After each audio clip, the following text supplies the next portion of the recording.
Read by Troy Bond. The Success Machine by Henry Slesar. The personnel-evac winked, chittered, chortled, chuckled, and burped a card into the slot. Callahan picked it up and closed his eyes in prayer. Oh, Lord, let this one be all right. He read the card. It was pink. Subject, 34,580. Aptitude rating, 34577. Psychological class, 45. Last personal vac analysis, 3598. Rating, 19. Current rating, 14. Analysis. Subject demonstrates decreased mechanical coordination, decrease in work energy per man-hour, marked increase in waste motion due to subject's interest in non-essential activities, such as horse racing, indication of hostility towards superiors. Recommendation, fire him. Callahan's legs went weak. He sat down and placed the card in front of him. Then, making sure he was unobserved, he broke a company rule and began to think. Something's wrong, he thought. Something is terribly wrong. 24 pink cards in the last month. 24 out of 40. That's a batting average of... He tried to figure it out with a pencil, but gave it up as a bad job. Maybe I'll run it through the average-o-vac, he thought. But why bother? It's obvious that it's high. There's obviously something wrong. The intercom beeped. 10 o'clock department head meeting, Mr. Callahan. All right, Miss Blanche. He rose from his chair and took the pink card with him. He stood before the action chute for a moment, tapping the card against his teeth. Then, his back stiffened with a sense of duty, and he slipped the card inside. The meeting had already begun when Callahan took his appointed place. Grimswitch, the material-evac operator, looked at him quizzically. Damn your eyes, Grimswitch, he thought. It's no crime to be 3 minutes late. Nothing but a lot of pep talk first 5 minutes anyway. Pep! Said President Moss at the end of the room. He slammed his little white fist into the palm of his other hand. It's only a little word. It only has 3 little letters. P-E-P, pep. Moss, standing at the head of the impressive conference table, leaned forward and eyed them fixedly. But those 3 little letters, my friends, spell out a much bigger word. A much bigger word for General Products Incorporated. They spell profit. And if you don't know how profit is spelled, it's M-O-N-N-E-Y. There was an appreciative laugh from the assembled department heads. Callahan, however, was still brooding on the parade of pink cards which had been emerging with frightening regularity from his think machine, and he failed to get the point. Naughty, naughty, Grimswitch whispered to him archly. Boss made a funny. Don't forget to laugh, old boy. Callahan threw him a sub-zero look. Now let's be serious, said the boss, because things are serious. Mighty serious. Somewhere, somehow, somebody's letting us down. The department heads looked uneasily at each other. Only Grimswitch continued to smile vacantly at the little old man up front, drumming his fingers on the glass tabletop. When the president's machine-gunning glance caught his eyes, Callahan went white. Does he know about it? He thought. I'm not making accusations, said Moss, but there is a letdown someplace. Douglas, he snapped. Douglas, the treasurer, did a jack-in-the-box. Read the statement, said the president. First quarter fiscal year, said Douglas dryly. Investment capital $17,836,975,238.96. Assets $84,967,442,279.55. Liabilities $83,964,283,774.60. Production costs are... Moss waved his hand impatiently. The meat, he said. Douglas adjusted his glasses. Total net revenue, $26,876,924.99. Comparison, the president screamed. Let's have last first quarter, you idiot. Douglas rattled the paper in annoyance. Last first quarter fiscal year net revenue, $34,955,376.81. Percent decrease. Never mind. The little old man waved the treasurer to his seat with a weary gesture. His face, so much like somebody's grandmother, looked tragic as he spoke his next words. You don't need the account-evac to tell you the significance of those figures, gentlemen. His voice was soft with a slight quaver. We are not making much profit. We are losing money. And the point is, what's the reason? There must be some reason. His eyes went over them again, and Callahan, feeling like the culprit, slumped in his chair. I have a suggestion, said the President. Just an idea. Maybe some of us are just not showing enough PEP. There was a hushed silence. The boss pushed back his chair and walked over to a cork-lined wall. With a dramatic gesture, he lifted one arm and pointed to the white sign that covered a fourth of it. See that? He asked. What does it say? The department heads looked dubious. Well, what does it say? Repeated Moss. Act, the department heads cried in chorus. Exactly, said the little old man with a surprising bellow. Act, the word that made us a leader, the word that guides our business destiny, the word that built General Products. He paced the floor. The chairs in the conference room creaked as the department heads stirred to follow him with their eyes. ACT is our motto. ACT is our password. ACT is our key to success. And why not? The brains do the thinking. All of us put together couldn't think so effectively, so perfectly, so honestly as the brains. They take the orders, designate raw materials, equipment, manpower. They schedule our work. They analyze our products. They analyze our people. Callahan trembled. There's only one important function left to us, and that's act. The President bowed his head and walked slowly back to his seat. He sat down, and with great fatigue evident in his voice, he concluded his polemic. That's why we must have pep, gentlemen. Pep. Now, how do you spell it? P-E-P, roared the department heads. The meeting was over. The department heads filed out. Callahan's secretary placed the morning mail on his desk. There was a stack of memos at least an inch thick, and the personnel manager moaned at the sight of it. Production report doesn't look too good, said Miss Blanche crisply. Bet we get a flood of aptitude cards from Morgan today. Grimswitch has sent over a couple. That makes 11 from him this month. He really has his problems. Callahan grunted. He deserves them, he thought. How did the meeting go? Huh? Callahan looked up. Oh, fine, fine. Boss was in good voice as usual. I think there's an envelope from him in the stack. What? Callahan hoped that his concern wasn't visible. He riffled through the papers hurriedly and came up with a neat white envelope engraved with the words, Office of the President. Miss Blanche watched him, frankly curious. That'll be all, he told her curtly. When she had left, he ripped the envelope open and read the contents. It was in Moss's own cramped handwriting, and it was a request for a 3 o'clock man-to-man talk. Oh, Lord, he thought, now it's going to happen. President Moss was eating an apple. He ate so greedily that the juice spilled over his chin. Sitting behind his massive oak desk, chair tilted back, apple juice dappling his whiskers, he looked so small and unformidable that Callahan took heart. Well, Ralph, how goes it? He called me Ralph, thought Callahan cheerfully. He's not such a bad old guy.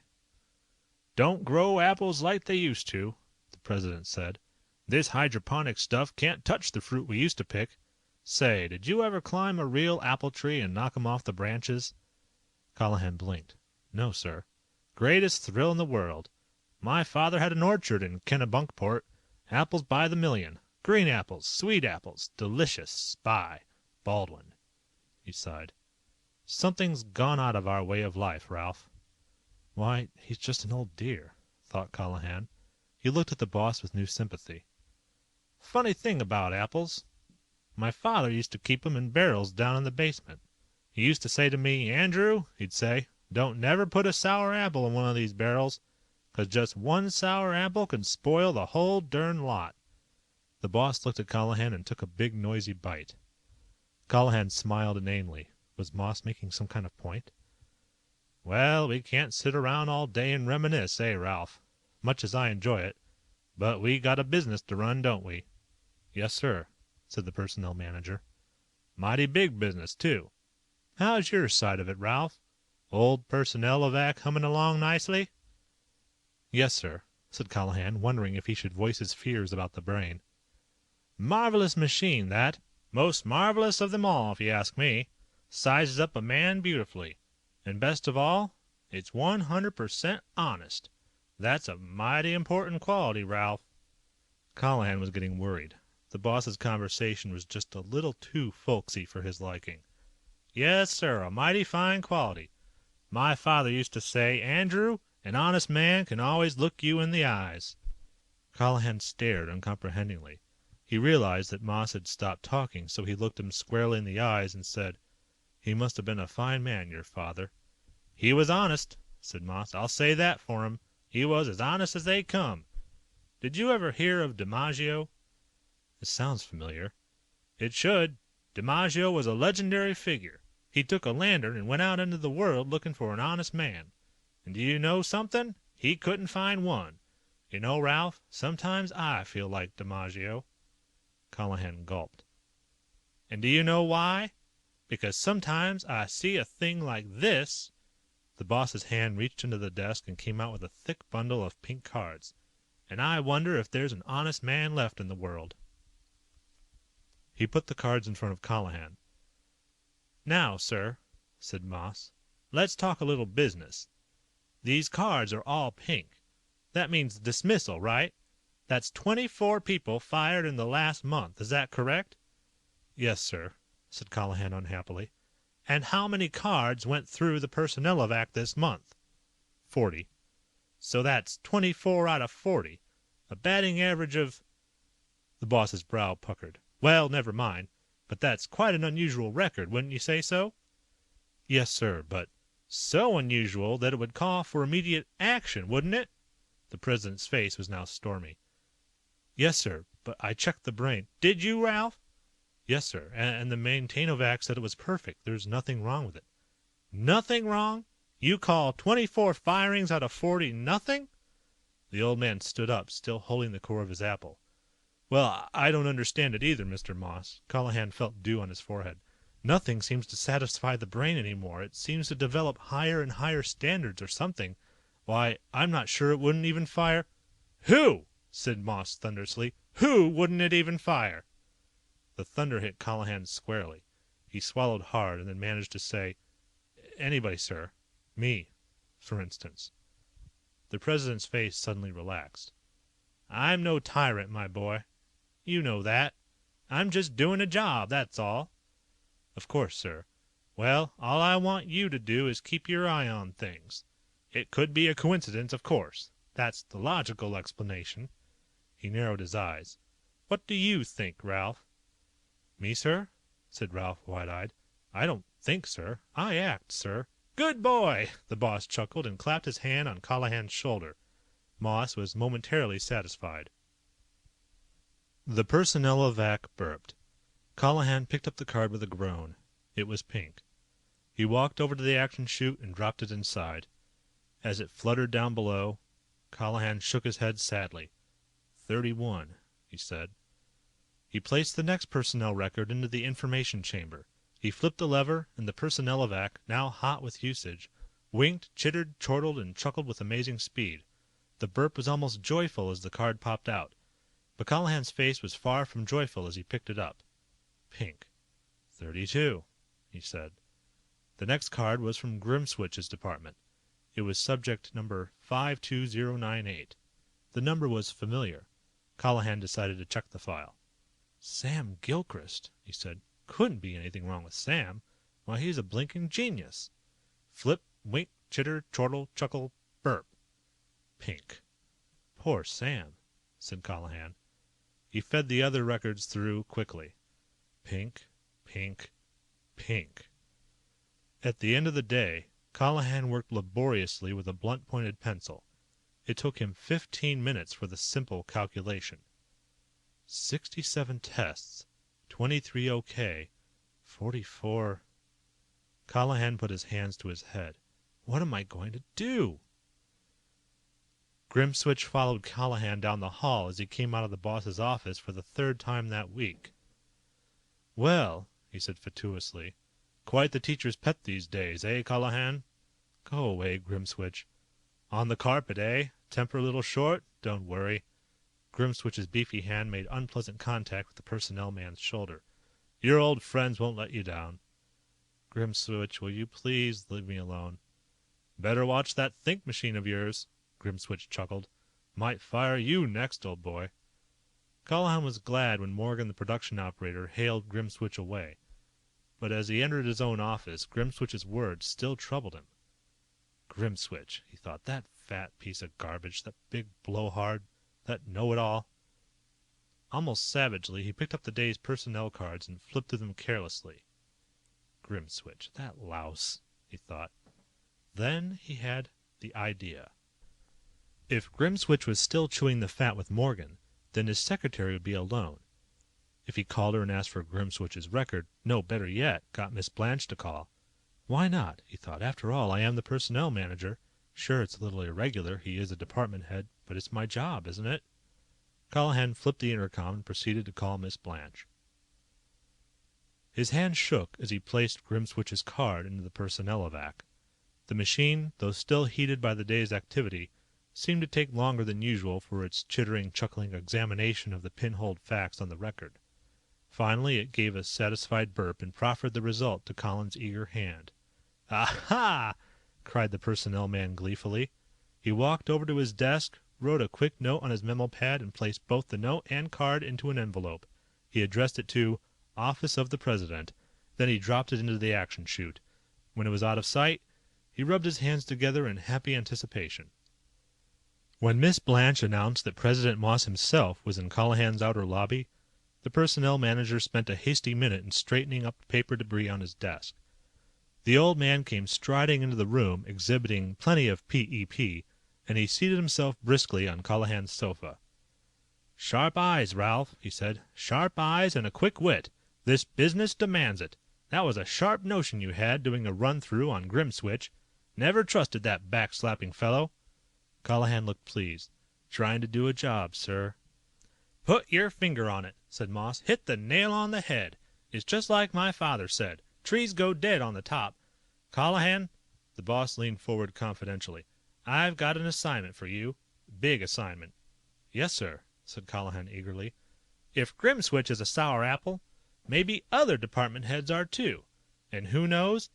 It knows." Moss pointed a finger at the personnel-evac. "I'm rounding up all the aptitude records of the department heads. They'll be in your hands in the next couple of days. Feed 'em in, root 'em out. Spot the deadwood, Callahan. Act." "Act," echoed Callahan, his face flushed. The old man got up and went over to the brain. "Marvelous machine," he said. "Honest, that's what I like about it." As Moss went out the door, Callahan could have sworn he saw the personnel-evac wink. He walked over to it and fingered the lever. It was turned off, all right. It was an interesting week for Callahan. Morgan, the production man, was fired. Grimswitch came up to see the personnel man and tried to punch him in the nose. Fortunately, he was a little too drunk and the blow went wild. Seagram, the ship-evac operator, was fired. Douglas, the treasurer, was permitted to keep his job, but the personnel-evac issued a dire threat if improvement wasn't rapidly forthcoming. Wilson, the firm's oldest employee, was fired. In fact, 7 out of General Products' 12 department heads were greeted by the ominous pink card. Callahan, no longer plagued by doubt, felt that life was definitely worth living. He smiled all the time. His memos were snappier than ever. His heels clicked merrily down the office hallways. He had PEP. Then, the most obvious thing in the world happened, and Callahan just hadn't foreseen it. His record card came up. "Have you run through the stack yet?" Miss Blanche asked. Just about." Callahan looked at her guiltily. He pushed his glasses back on the bridge of his nose. "Couple more here," he said. "Well, we might as well finish up. Mr. Moss would like to have the schedule completed this afternoon." "It will be. That's all, Miss Blanche." His secretary shrugged and left. Callahan went to the personnel-evac with the record in his hand. The file number was 630. "Don't let me down," he told the brain. He placed the pinholed card into the machine and flipped the lever. It winked, chittered, chortled, and chuckled with almost sinister softness. When the card was burped out at the other end, Callahan took it out with his eyes firmly shut. He walked over to the action chute mechanically. His hand hesitated before he dropped it inside. Then he changed his mind, walked back to the desk, and tore the pink card into the smallest possible shreds. The intercom beeped. "Mr. Moss wants you," said his secretary. "Callahan?" "Yes, sir." "Don't act so innocent, Callahan. Your report isn't complete. It should have been ready by now. Yes, sir. You're not acting, Callahan. You're stalling. No, sir. Then where's your personnel evac report, Callahan? Eh? Where is it? Callahan wrung his hands. Almost ready, sir, he lied. Just running it through now, sir. Speed it up, speed it up. Time's a wasting, boy. You're not afraid, are you, Callahan? No, sir. Then let's have it. No more delay. Bull by the horns. Expect it in an hour, Callahan. Understand? Yes, sir. The boss clicked off. Callahan groaned audibly. What can I do? He said to himself. He went to the brain and shook his fist helplessly at it. Damn you! He cursed. He had to think. He had to think. It was an effort. He jerked about in his swivel chair like a hooked fish. He beat his hands on the desktop. He paced the floor and tore at the roots of his hair. Finally, exhausted, he gave up and flopped ungracefully on the office sofa, abandoning himself to the inevitable. At that precise moment, the mind being the perverse organ it is, he was struck by an inspiration. The Maintainovac bore an uneasy resemblance to Callahan's own think machine. Wilson, the oldest employee of General Products, had been the operator of the maintenance brain. He had been a nice old duffer, Wilson, always ready to do Callahan a favor. Now that he had been swept out in Callahan's old purge, the personnel manager had to deal with a new man named Lockwood. Lockwood wasn't so easy to deal with. Stay out of my files, mister, he said. Callahan tried to look superior. I'm the senior officer around here, Lockwood. Let's not forget that. Them files is my responsibility. Lockwood, a burly young man, stationed himself between Callahan and the file case. I want to check something. I need the service records of my brain. Where's your requisition paper? I haven't got time for that, said Callahan truthfully. I need it now, you fool. Lockwood set his face like a Rushmore memorial. Be a good fellow, can't you? Callahan quickly saw that wheedling wasn't the answer. All right, he said, starting for the door. I just wanted to help you. He opened the door just a crack. Sure enough, Lockwood responded. How do you mean, help me? Didn't you know? Callahan turned to face him. I'm running through an aptitude check on the personnel evac. Special department head check. Mr. Moss's orders. So? I was just getting around to yours. But I figured I'd better make sure the brain was functioning properly. He grew confidential. You know, that darn machine has been firing everyone lately. A little rock slide began on Lockwood's stony face. Well, he said, if that's the case. I knew you'd understand, said Callahan very smoothly. Eagerly, the personnel manager collated the records of the personnel evac. They were far more complex than any employee record, and it took Callahan the better part of an hour. Any moment he expected to hear the president's angry voice over the intercom. His anxiety made him fumble, but at last the job was done. He slipped the record, marked by a galaxy of pinholes, into the brain. Now we'll see, he said grimly. Now we'll find out what's eating this monster. He flipped the switch. The personnel evac winked. It was several minutes before it digested the information in its chamber. Then it chittered. It chortled. It chuckled. Callahan held his breath until the burp came. The card appeared. It read, Subject, PV8, mechanical rating 9987, memory rating 9995, last personal VAC analysis none, current rating 100, analysis, subject operating at maximum efficiency, equipped to perform at peak level, is completely honest and does not exhibit bias, prejudice, or sentiment in establishing personnel evaluations. Cumulative increase in mnemonic ability. Analytic ability improving. Callahan walked slowly over to the action chute as he finished reading the card. However, it read, because of mechanistic approach to humanistic evaluation, subject displays inability to incorporate human equation in analytical computation, resulting in technically accurate but humanistically incorrect deductions. Recommendation, fire him. Callahan dropped the pink card into the chute. In half an hour, the action wheels of General Products concluded their work, and the personnel evac had winked for the last time. The end of This Success Machine by Henry Slesar.